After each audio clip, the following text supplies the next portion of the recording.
Hello, I'm Jamila Musayeva, an international etiquette consultant, author of etiquette books and pre-recorded online etiquette courses. In today's video, we're going to be talking about how to have a good posture. So the very first thing I want to emphasize is that having a good posture is probably one of the underestimated elements of body language, or rather one of the less talked about things when it comes to beautifying yourself, making yourself look more healthy and glowy and youthful, so much less than skincare and fashion and all kind of treatments that you can get. I think a posture is something that we don't get to see a lot of content made about or talked about as much, but it's essentially your greatest investment that you can make in your health and also in the way you look and your beauty as well. I've noticed over the years that people actually don't age so much with the way their skin is because there's so many treatments that are now available that they can stop the process of aging in a very graceful manner. So it's not necessarily the skin that's going to be doing the talking as you age, but rather your posture. Our posture says so much about our health, about how we feel about ourselves, and just in general how strong we are physically. So for me, I think I've come to realize the importance of good posture over the years of teaching etiquette and training people in having this graceful presence, this overall confident demeanor, because the more I observe people that are dressed in very expensive clothing, they have the best treatments in the world when it comes to beauty and skincare, but if they don't have a good posture, it's never going to make them look elegant, confident, or make them have this demeanor that translates this confidence, this grace as they walk in. To me, if I were to make a parallel to an example I want to give is, if you could be wearing a $10 like a dress from your local flea market, but if you have a good posture, if you can carry this dress well on you, it will look like $1 million dress. Conversely, if you are wearing something super expensive, very luxurious, elegant designer gown, but your posture is really poor, it will look like it's hanging from like a lifeless hanger. And I'm sure you can find a lot of pictures of some famous people, celebrities, those that don't have good posture, wearing something really expensive versus those that do have good posture. The posture is such a transformative body language element, and it can make anything look either bad or good depending on how good you stand, how tall and confident you stand. Posture is actually a health statement, but it's also very much so a fashion statement, because posture defines our overall demeanor, our overall presence and being. It's something that's unspoken, but it's very much felt. And good posture starts actually at feet. When people talk about posture, they immediately think about shoulders rolled backwards and neck being aligned and head being straight and aligned, but it starts much, much lower at the body part that's oftentimes overlooked when people talk about posture, and that's our feet. Our feet are the base ground for that balance, for that spine alignment. And if our feet are not comfortable, if we're not wearing the right kind of shoes, then if we're not standing right, then everything else is compensated. The knees, the spine, the shoulders, everything is not aligned. And that's why choosing the right kind of shoes is important, not only as a style choice, but so much more important for your posture. So when choosing the right kind of footwear, you have to think about your spine first. This is where I want to thank the sponsor of today's video, which is Vivi, a brand I've been working for already over 2 years, and a brand that I own a lot of pair of different kind of shoes that I wear on a daily basis. As a mother of 2, running around, lecturing, standing on foot for hours, lecturing, doing workshops and traveling a lot. For me, shoes are the most important element of my wardrobe, where I need to make sure that they're the most comfortable. And ever since I've become a customer of Vivi, I have had, I haven't looked back at any other shoe brand for a daily wear. I do wear other, of course, shoes as well, but on a daily basis, I'm always in Vivi, be it the boots, the Mary Janes, the pumps, the ballet flats, the Yancy Sneakerinas. I love their shoes, and I'm actually wearing right now one for this video as well. These models are called Miley, and they're in color black. What I love about Miley's is obviously the fact that they're super comfortable and very cute, but also they come with 3 different laces. So by changing up the lace, I change up the look of the entire shoe, and I can pretty much match it with any style, because they have different kind of laces that match with different kind of style. It could be sporty, could be very classy, and the best part about Miley's is also that they're super lightweight and easy easy to carry with you. So if I have an event where I have to wear really high heels, I'll bring minis with me in my bag so I can easily change up in case my feet get tired. And now that I'm super conscious about my posture and my feet, I make sure that I do not damage my feet for sake of looking a certain way. I'd rather be comfortable. My next favorite brand new pair is Regina Pro in black cream. What I love about this is that two things. It has block heel, and I'm in love with block heels lately. I want to be in block heels all day, every day. I think I am in between ballet flats, but I'm slightly moving away from those into block heels because I love this elevated look that I have throughout the day. But they're so comfortable that it doesn't feel like you're wearing heels. So you basically can do anything in these heels. And the fact that they are stretchy, so you can easily slip your foot in and out like that. I think the struggle with a lot of boots in winter time is that, especially if you're wearing a warmer sock, is to get them out. You need someone's help. And these are the only boots that I can easily put on myself and take them out myself. And I also really like the fact that I have very, very narrow anklets, and a lot of those boots, low-cut boots, don't look good on me. But this one, because it encapsulates my ankle like that, it actually looks very nice on my feet, I think. And these are the boots that I wear pretty much from the morning if I'm out and about. If I have meetings and then if I have an event to attend, I'll wear these because I can be on them the whole day without feeling like I'm wearing any heels at all. My other favorite Vivi shoes are obviously the Mary Jane ones. I love the Mary Jane style in general, and the color selection that they have in Vivi is incredible.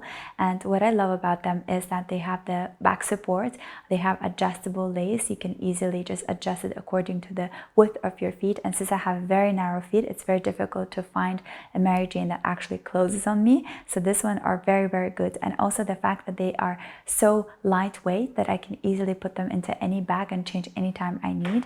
So for a person that never travels light, having an option of different kind of shoes to select from, considering that they're super lightweight, is great for me because I get to take all my Vivi shoes when I'm traveling and then choose whatever I want to wear depending on the outfit that I have. I also really love Yancy Sneakerinas, which is a mix of sneakers and ballerinas, and these are the shoes that I pretty much wear when I'm running around with my kids, if we go out in a park. I love how it works well with jeans but also with any dress. They're just super versatile, and also they're easily foldable, which is great because I can always take them with me as a carry-on in my bag.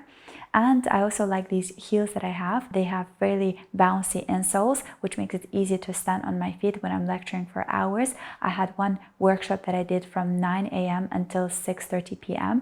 and we had only like an hour of a lunch break. I was in those heels for the entire day, and I did not feel a single pain in my feet. And my feet are very, very narrow. They are very quite bony, and so it's very difficult for me not to get blisters. But in Vivi shoes, I never get blisters. So after my long love confession to Vivi, I want you to use this chance for Black Friday. The more pairs you buy, the more you're going to save. You can use my code to get a discount. And actually, it is true that in this particular time, you're going to save up so much more the more you buy. You can get a present for your beloved one for Christmas or New Year's, or you can go on a shopping spree for 2026 and get yourself all different kinds of Vivi shoes. So now that we have covered the importance of feeling comfortable in your feet and wearing the right kind of a footwear so that your feet are so comfortable that you are able to walk confidently, that you're able to balance your body equally on both feet, let's talk about the next element of our body that's super important for good posture, and that is our knees. So with the knees, the important thing to remember is you cannot keep your knees too locked in, like pulling your kneecaps up like that. When your legs are stiff, your knees are stiff, you're not going to have a right good posture. And also relaxing them too much like that, being super relaxed in your knees, almost bent a little bit in the knees, is also no good.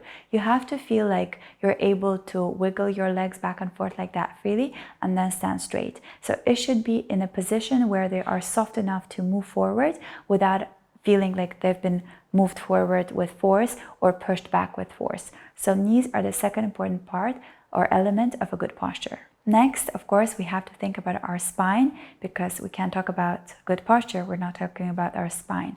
And when I talk about the spine, I want you to imagine from your tailbone up to the crown of your head. So all that part should almost feel like there could be a straight line that could be drawn from your tailbone up the crown of your head.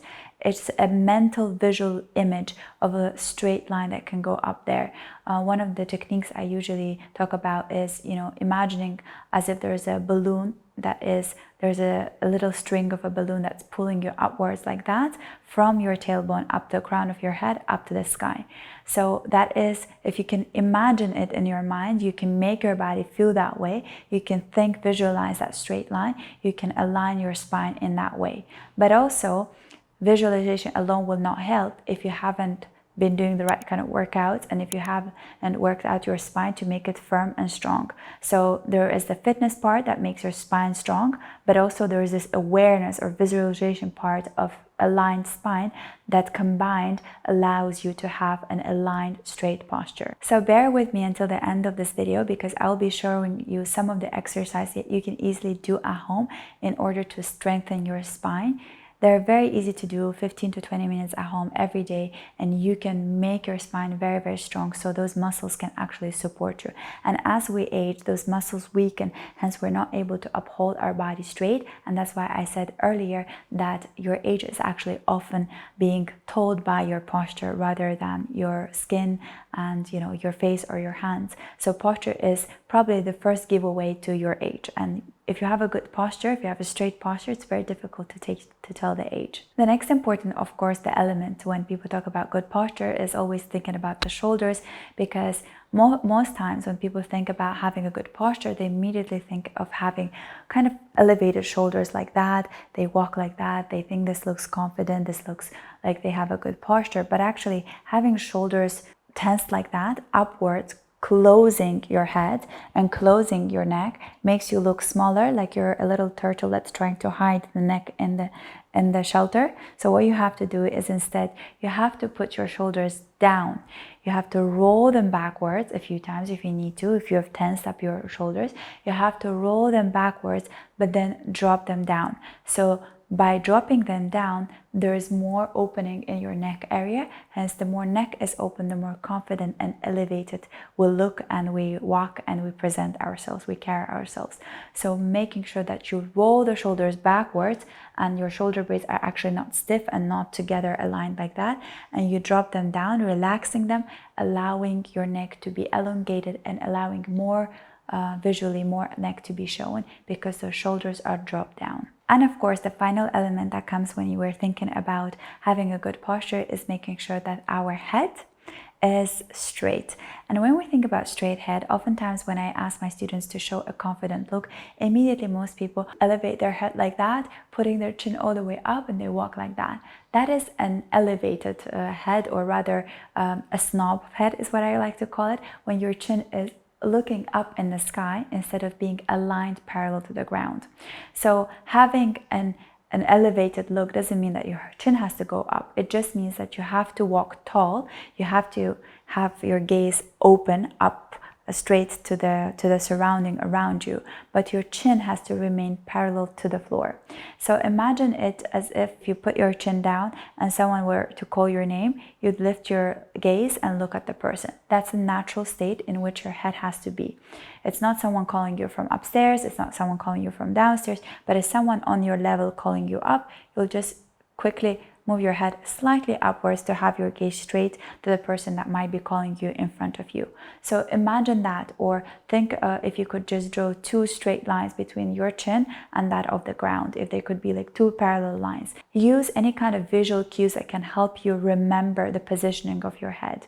So good posture is a lot, of course, about physical strength, but it's so much more about awareness and self-consciousness, because I see a lot of people that are working out in the gym that don't have good posture. So having a strong body does not equate to having good posture. Good posture comes at ease to those that have strong muscles to basically be able to hold themselves upright for a longer period of time. But it's also so much more about being self-aware and visualizing the kind of a placement of your shoulders, your neck, your chin, your spine that you should be carrying as you walk. So those kind of awareness and those kind of visual images are going to help you to have a good posture. And having good posture actually takes practice. The more you learn, or the more you walk with a good posture, straight posture, the more you get used to walking like that, which is why this is something you have to practice at home when you have time, or when you're at home you just want to be more relaxed and chill, do it consciously. Make yourself do it when you're out and about in public. Actually, when I was younger, my mom used to tell me that, Jamila, you don't sit straight at home, you don't sit straight on the couch, but as soon as you step out, when we're going to a wedding or when we're about to enter a party or a guest house, you immediately have a very aligned, straight posture. So at least I had that. It was a conscious effort to have a good posture out in the public that over the years translated to me being able to maintain that posture even when I'm out and about doing my things. Of course, there are times when I'm super relaxed on the couch, super comfortable. I have those moments too, but I try to make sure that 80% of the day I walk with a good posture, and then 20% I can just relax and chill on the couch. So now let me show you some of the few exercises I do at home. They're quick, easy. You just roll out your mat. As soon as you're out of the bed, just do this exercise on a daily basis. They're not going to take a lot of your time. You don't have to have an excuse to go to a fancy gym to do this exercise. They're easily done at home. And if you do it on a daily basis, or at least 2 to 3 times a week, you're going to see tremendous result over the years. And as in everything that you do, consistency always exceeds the intensity. Don't aim to do like this exercise once a week for like, I don't know, an hour, and then not do anything for the next 2 weeks. Do a daily ritual for yourself to do it right as soon as you get out of the bed or right before you get into the bed. These 10 to 15 minute exercises that are going in a long term build up your body. So the first thing you need to do is obviously roll out your mat. You will be doing all these 4 exercises in a tabletop position. Make sure that you take this position in a comfortable way, that you're not hurting your knees. And the first thing that you're going to be doing is just moving your upper body in a circular motion, really relaxing the shoulders. And you can do this exercise in 1 minute, or you can do 30 times and then repeat in 3 sets. The next thing you're going to be doing is drawing the shoulder blades in together and out. The same exercise that I was showing when you were standing on your foot, you can also be doing them in a tabletop position, and it's quite more effective when you do it like that, because I feel like that way you're able to really feel the shoulder blades drawing in together and out. The next is rolling from one shoulder to another, relaxing your shoulders. It helps open up your shoulders if they feel stiff, and this is also good for your arms as well. And the final exercise is this cobra twisting is what I call it. So moving all the way, rolling all the way from your chest to your belly up and again down on the mat. If you're practicing Pilates or yoga, you might be very familiar with this exercise. For the posture, you would just do it for a minute or maybe 30 times and repeat each exercise in 3 sets. And trust me, in very few weeks, you're going to see amazing results. Thank you so much for watching this video until the very end. I hope that you enjoyed it. If you did, give it a thumbs up because it helps me understand what kind of content you enjoy watching. Obviously, as always, please write in the comment section below what are some video suggestions that you have for me. I love taking notes of that. And since you've made up until this point of the video, I want to show you what I'm wearing for today's video. The outfit of today's video is this is a workout suit by Alo. It's super comfortable. I think it's meant for yoga and Pilates, but I chose this particular one to be able to show you some of the workout exercise that I just did, and also it's something super comfortable. And since this video is about good posture, why not? And I've paired this look with my favorite Levi flats that I find super comfortable. I wear them on a daily basis with workout clothes like that, with a skirt, with a dress, with jeans. It's just super versatile and super comfortable. So if I'm running around, you'll always see me in Levi. And if you're still with me watching this video, I highly encourage you to join my online etiquette courses. One is called Western Dining Etiquette from A to Z, that will take you from every single step, from the moment you get out of the car to the elevator to the restaurant, how to eat a 4-course meal. You're going to learn all the things you need to know if you're going for a formal dinner. And you can also join my other etiquette course, online pre-recorded one as well, called The Art of Entertaining at Home, which is going to show you how to set up a table according to 4 different seasons, how to wrap gifts, how to host people at home, and also my personal candle collection and how I take care of them. And if you're still, again, with me, I highly encourage you to also check out my Patreon Etiquette Movie Club, where every month I publish etiquette analysis of different kind of movies. So far, I've done over 40 different movie analysis, and by joining it now, you can have access to all those movie reviews, which are exclusive for Patreon community only. And if you want to dive even deeper into etiquette, you can get my books that are available for international shipment on my website. They're all in English language, available right now. Thank you, and I hope to see you in my next video. Bye!